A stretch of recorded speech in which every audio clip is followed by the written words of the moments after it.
Las mil y una noches. Anónimo.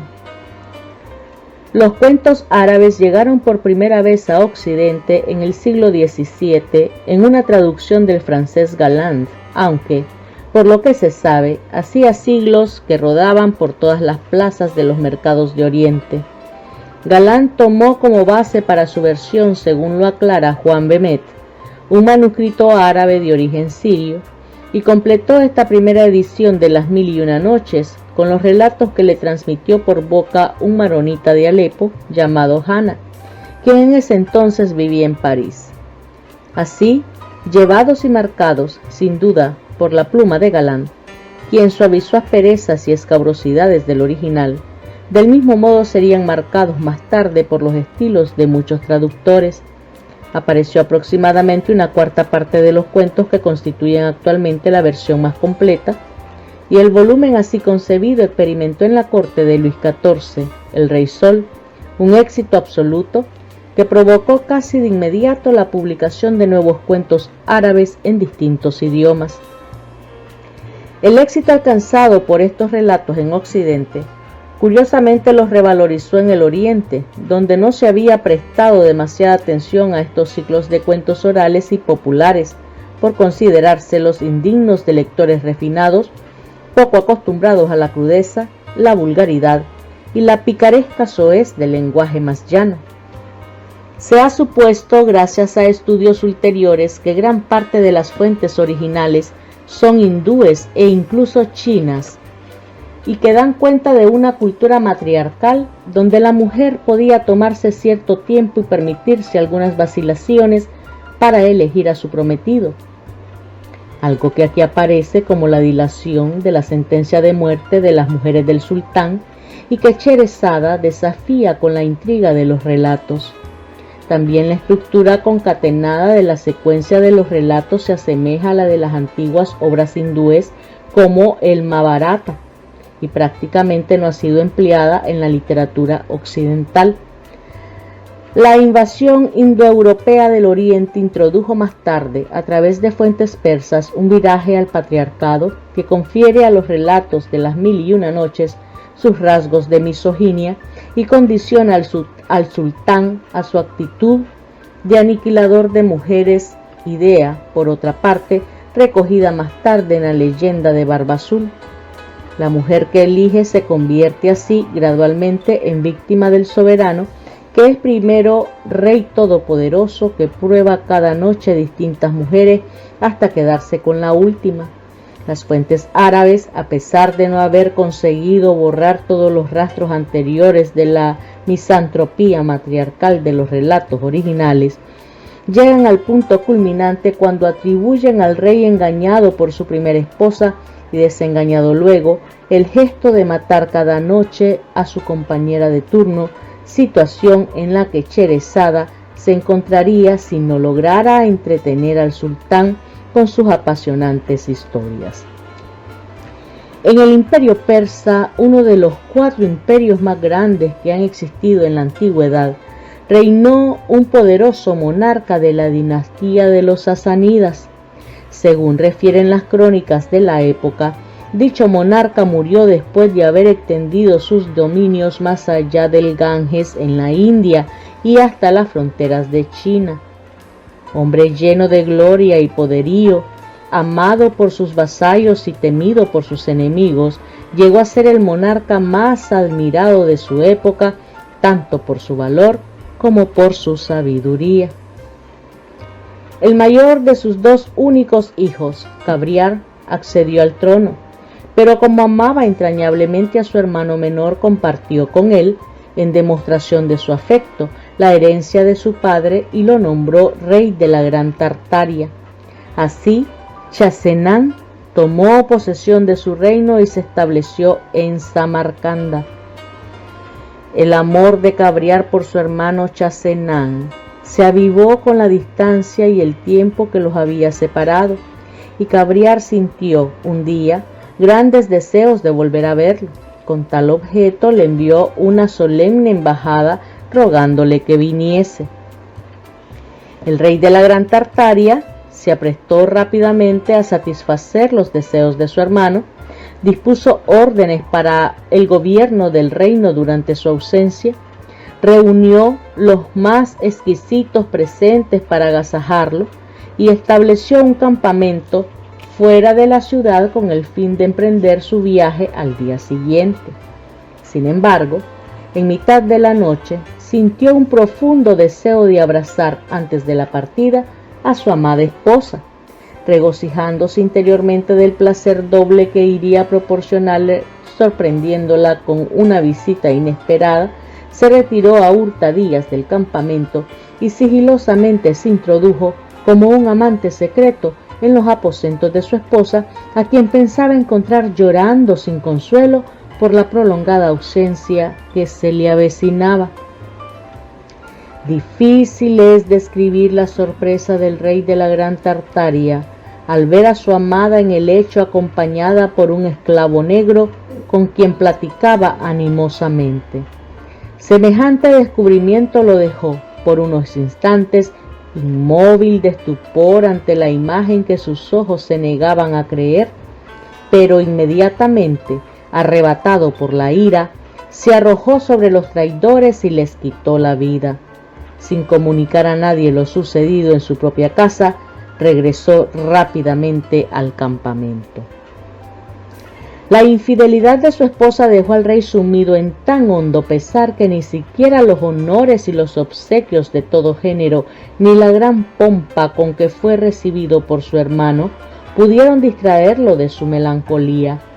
El sultán percibió el velo de tristeza que cubría el rostro de Chasenán y, sin hacerle preguntas, organizó toda clase de entretenimientos con la intención de devolver a su hermano un poco de alegría, pero sus intentos resultaron inútiles. Fue así que cierto día el rey se negó, pretextando que se sentía indispuesto a participar de una cacería que su hermano el sultán dispuso en su honor. Embargado por una profunda pena, el rey prefirió entregarse a la soledad de las reflexiones que él le sugería su desgracia. Mientras meditaba distraídamente, asomado a una ventana del palacio que habitaba, le asombró ver a la sultana esposa de su hermano saliendo al jardín por una puerta secreta en actitud sospechosa, seguida de otras muchas mujeres. Llevado por la curiosidad, se ocultó para observar lo que hacían. No necesitó ver demasiado para convencerse de que su hermano padecía de la misma desgracia o mayor de la que él mismo había sido víctima. Las pocas escenas que soportó presenciar bastaron para cambiar el rumbo de sus pensamientos y el estado de su ánimo. Cuando el sultán Cabriar volvió de la cacería, encontró a su hermano tan alegre y risueño que le resultó misterioso un cambio tan repentino de talante. Inquieto por la variación de emociones, se manifestó deseoso de saber la causa que había producido uno y otro estado.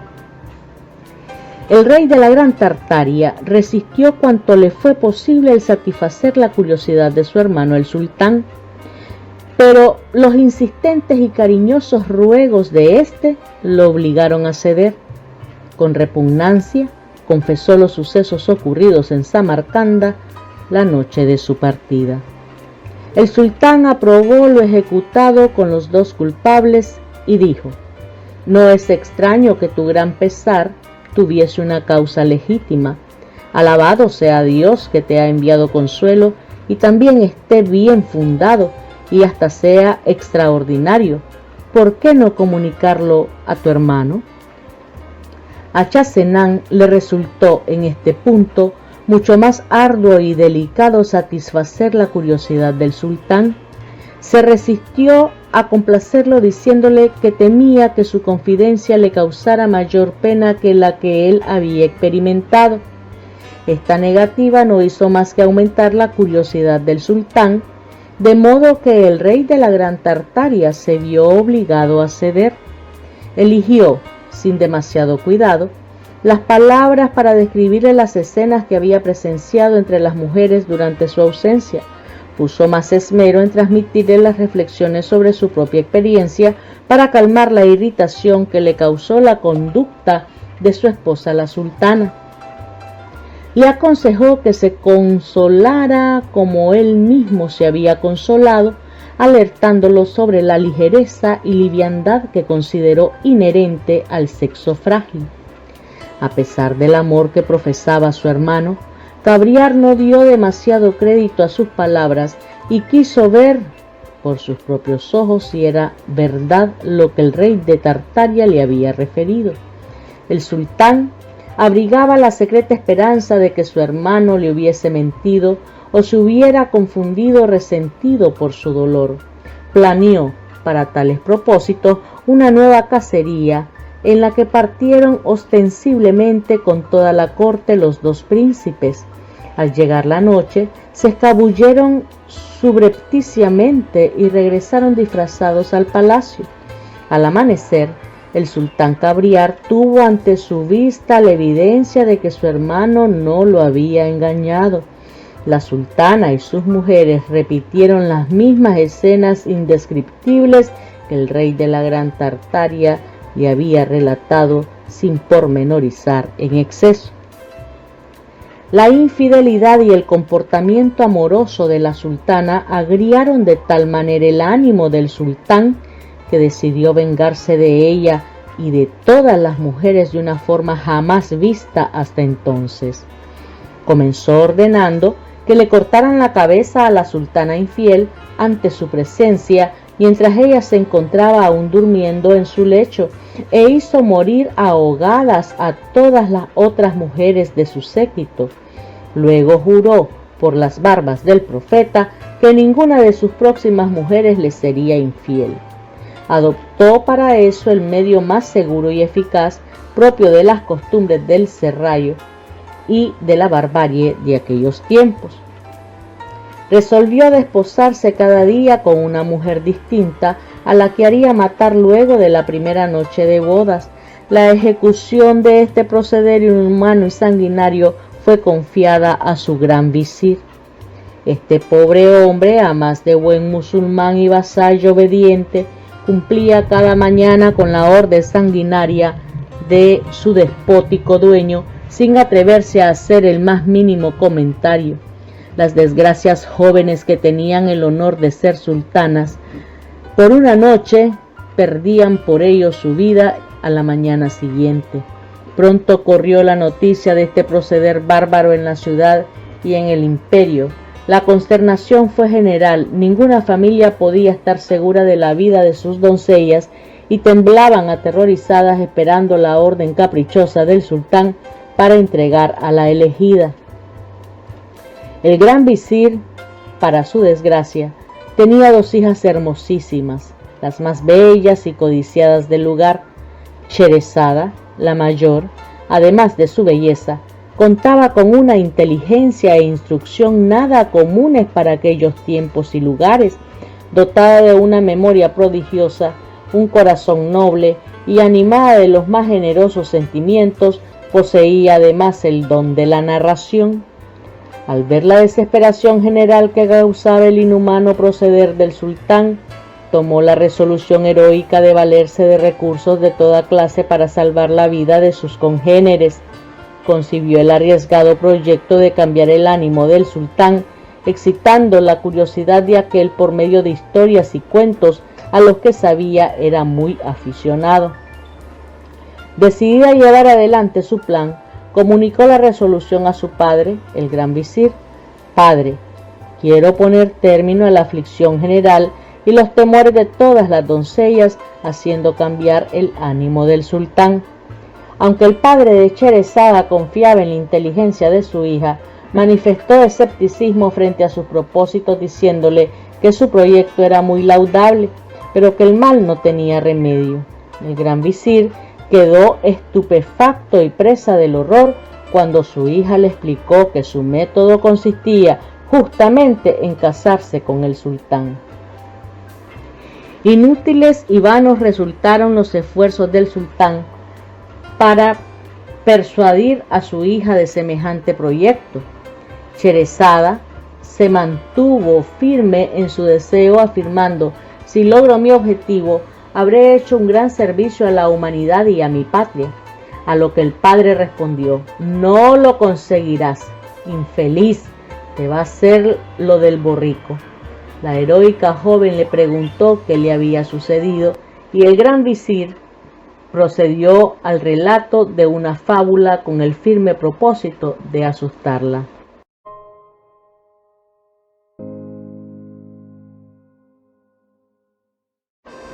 El asno, el buey y el labrador. Un cuento de las 1001 noches, de autor anónimo.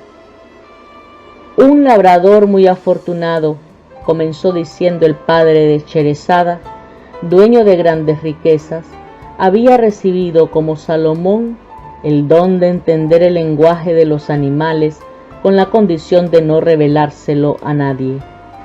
Un día se detuvo en un establo a escuchar la conversación que mantenían un borrico y un buey. El buey se lamentaba de lo mucho que lo hacían trabajar y de lo mal que lo cuidaban, diciéndole al asno: mientras que a ti te tratan con cariño y no te usan más que para llevar a nuestro amo al mercado. Y el borrico respondió: tú tienes la culpa, te llaman el tonto y bien merecido lo tienes, tú y todos los de tu familia. ¿Por qué no te vales de los medios que te ha dado la naturaleza para defenderte? Cuando quieran sujetarte al arado, reparte cornadas, lanza fuertes bramidos, tírate al suelo, muéstrales lo malo que puede ser y verás cómo te tratan con respeto y te dejan tranquilo. El buey escuchó con atención los consejos del asno y prometió seguirlos. Cuando el mozo de labranza vino a buscarlo para llevarlo a trabajar, el buey reaccionó según las indicaciones del asno. El mozo, sorprendido, corrió a contarle lo sucedido a su amo, quien sin dudarlo le dijo que la próxima vez, en lugar de llevarse el buey, se llevara el asno. Al volver a la noche al establo, el pobre animal, cansado de tanto trabajo y con los huesos rotos por los palos que había recibido, apenas podía mantenerse en pie. Se dejó caer al suelo gimiendo y suspirando: yo solo tengo la culpa de lo que me sucede. ¿Qué necesidad tenía de meterme en lo que no me incumbía? Yo vivía tranquilo, me querían, me trataban bien y todo me sonreía. Ahora, por imprudente, estoy expuesto a perder la vida. Y el gran visir terminó diciendo a su hija: ya ves lo que le ha sucedido al borrico. Merecerías que te trataran como a él. ¿Quieres emprender la cura de un mal irremediable, llevar a cabo una empresa imposible y te expondrás a perder la vida? Inquebrantable en su resolución, la hija le respondió que estaba decidida a intentarlo y que ningún peligro la haría retroceder. Entonces será preciso hacer contigo lo que el rico labrador hizo con su mujer. Así que escucha, porque el cuento no ha terminado. Y el padre siguió con el relato que escucharemos la próxima vez: el gallo, el perro y la mujer del labrador. Gracias.